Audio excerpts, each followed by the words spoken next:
Assalamualaikum warahmatullahi wabarakatuh.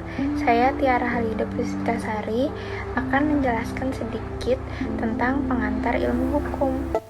Menurut kamu, hukum itu apa sih? Jawab di kolom komentar ya. Hukum itu definisinya banyak banget ya dari para sarjana. Contohnya, ini hukum menurut para sarjana, tapi menurut aku pribadi, hukum itu sistem peraturan yang di dalamnya terdapat norma dan sanksi yang bertujuan untuk mengendalikan perilaku manusia, serta mencegah terjadinya kekacauan. Jadi tujuannya adanya hukum itu agar dunia lebih tertib dan tidak kacau. Nah, kalau ini hukum secara umum.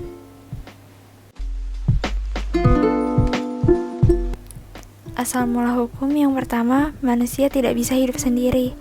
Kehidupan manusia di mana berbagai kepentingan akan saling bertemu. Pertemuan kepentingan antara manusia yang satu dengan yang lainnya gak jarang menimbulkan perselisihan.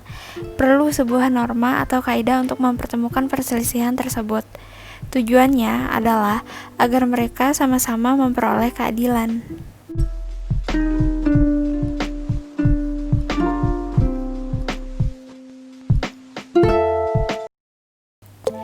Nah, sekarang kita akan membahas sifat dan ciri dari hukum. Sifat yang pertama, memaksa. Hukum menjadikan semua peraturan, baik peraturan berupa larangan atau perintah, yang akan mengatur semua perbuatan manusia dalam kehidupan di masyarakat, supaya tercipta ketertiban dan keamanan. Yang kedua, mengatur. Hukum mempunyai kemampuan dan kewenangan memaksa warga masyarakat agar patuh terhadap setiap aturan. Yang terakhir, melindungi. Hukum dibuat agar menjadi pelindung hak setiap orang dan menjaga keseimbangan antara berbagai kepentingan yang ada di dalam kehidupan bangsa dan negara. Kita masuk ke ciri-ciri. Yang pertama, adanya perintah atau larangan.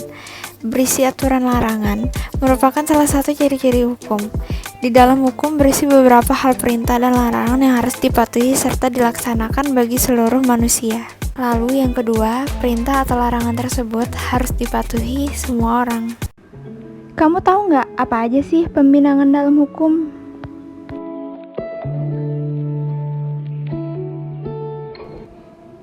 Yang pertama, hukum privat. Hukum privat itu hukum yang mengatur hubungan antara individu satu dengan individu yang lain yang menitik beratkan kepada kepentingan perorangan. Contohnya hukum perdata dan hukum dagang.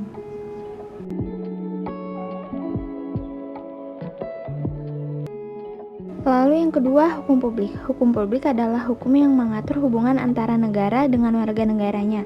Contohnya hukum tata negara, hukum administrasi negara, hukum pidana, dan hukum internasional. Jadi sekian video dari aku. Kalau suka videonya jangan lupa di like.